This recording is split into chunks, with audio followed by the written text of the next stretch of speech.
はい、今日は生ベビーコーンの炊きレシピ紹介していきます。生のベビーコーンで始まりました。大好きな野菜の一つですが、検索すれば様々な調理方法が紹介されていますが、僕はもう断然蒸し派です。蒸します。なぜ蒸すのかというと、このね、ヒゲが美味しいんですよ、こいつは。なので、ヒゲを食べたい。結構ね、いろんなレシピ、焼いたり揚げたりあるんですが、ヒゲがね、焦げやすい。だって細いんですもん。なので、このヒゲを美味しく食べるためには、蒸しが一番ね、失敗しにくいかと思います。今日はベビーコーン。これが一番太いかな。これでね、80g ぐらい。細いやつでも、50g ぐらいかなと思います。細い方が柔らかくて美味しいです。欲張って太いやつ選ぶと、中の芯が成熟しすぎちゃって硬くなってるものもありますんで、目安としてはこの直径、100円玉より小さいサイズ、これを目安にしてください。500円玉サイズだともう芯がね硬くなってて食べられないことがあります。なので細ければ細いほど美味しいです。食べるところは細いものはもうこう短くなってて、少ないのですが柔らかくてね甘み凝縮されてるんで小さければ小さいほどね、いいかなと思います。今日はこの分量2、4、6本でねやっていきます。蒸すところがメインなので味付け、はね醤油とバター。これでね、お好みでやってもらいますので、分量はね、もう目安的な感じで、見てもらえればいいかなと思います。はい。それでは早速、ベビーコーンのレシピ作っていきます。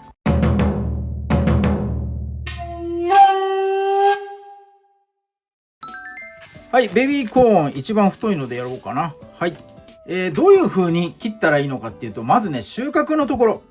このくびれてるところを探してください。このくびれてるところで包丁入れてもらいます。包丁はこのね、先っぽよりも根元、ここが一番力入るんで、ここでぐっとね押して切ってください。よいしょ。はい。すごい柔らかい。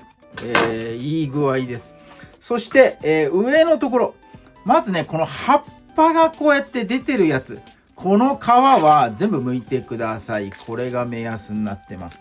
でっかい葉っぱがニョキニョキ出ているこの皮は剥いちゃいます。よいしょ。ここも剥いちゃおう。よいしょよいしょ。なんかタケノコっぽい感じもしますね。この下のとこね、なんか皮が。よいしょ。お、割れちゃった。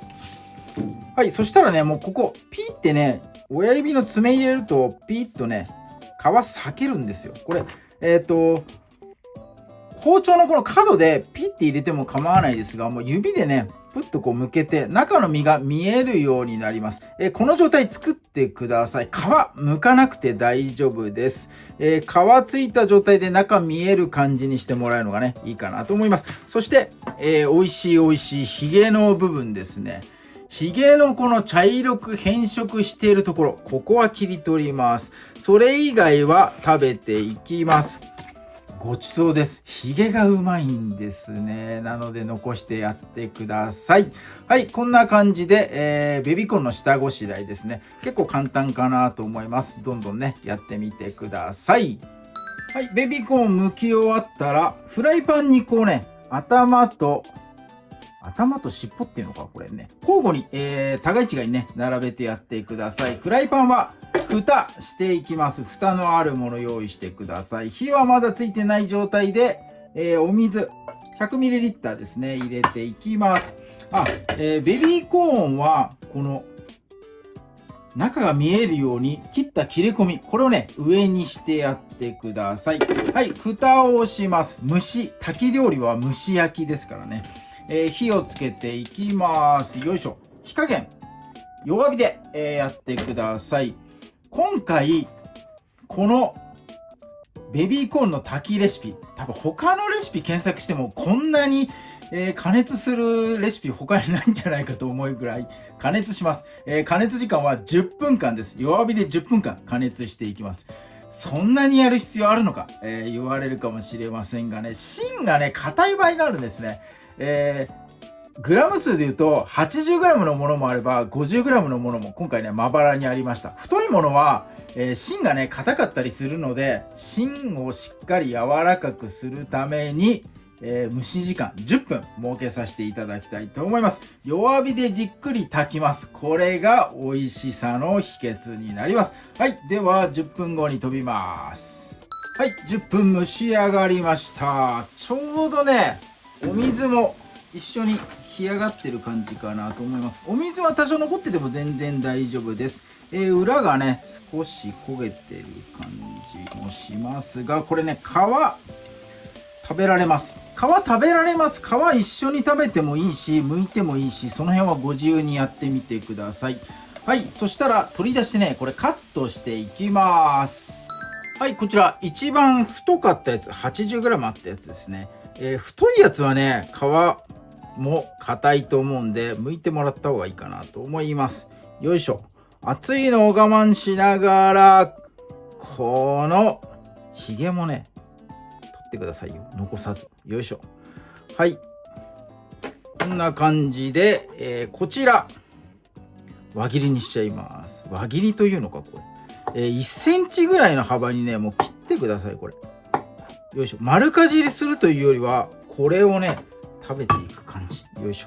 これこのまま盛り付けます。ひげはねちょっと、長すぎる場合があるので、ひげだけのところは刻んでやるといいかなと思います。こんな感じでね。よいしょ。ベッドここにコロコロ転がっちゃうな。よし、こんな感じで、どんどんね、盛り付けていきたいと思います。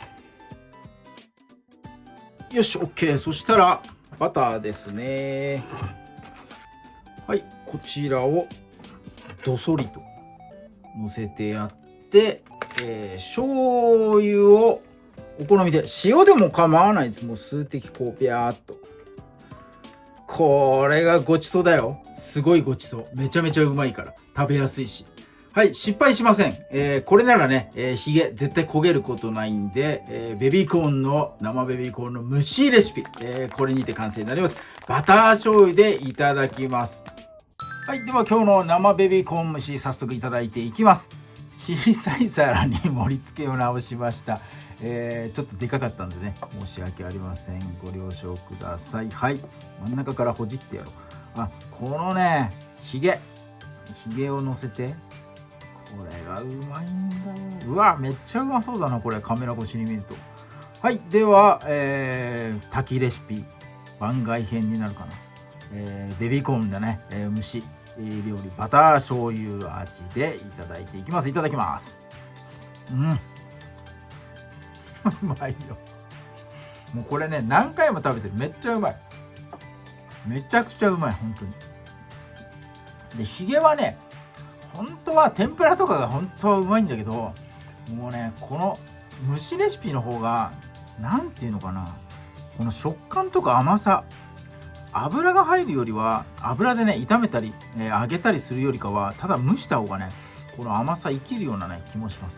ただ香り的には焼いたり天ぷらにしたりとかした方が香りは出る、すごくね、と思いますんで、まずはひげの美味しさ知ってもらいたいんで、焦がす心配のないこの炊き生ベビーコーン、これでね、このひげの美味しさを知ってもらいたいと思います。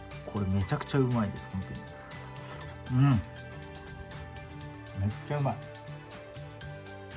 ただねなんかそら豆と同じ匂いがするんだけど、まあどういうことかっていうと、外面買ってきた時はあんなに大きかったのに食べるところはめちゃめちゃ小さいっていうね、そんな野菜なので、覚悟して買ってきてください。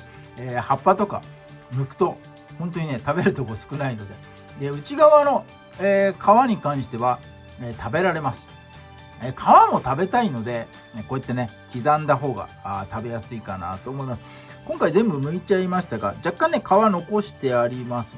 ひげのついてるとこかな、そこはね残してあります。まあこんな感じでね食べてもらえると、このひげの美味しさを知っていただけるので、すごくいいかなと思いますんで、是非とも皮むいてというか皮裂いて、フライパンでね、もう火つけて蒸し焼きにするだけなんで、それだけなんでね、もう絶対失敗しないんでね、ぜひとも参考に、やってみてください。ベビーコーン見かけたら買いです。もう絶対買ってください。もう期間がね短いんで、次回にしようとか言ってると次回なかったりしますから、ぜひともこちら参考にやってみてください。今日も動画最後まで見ていただいてありがとうございます。いいね、グッドボタン、そしてチャンネル登録もぜひともよろしくお願いいたします。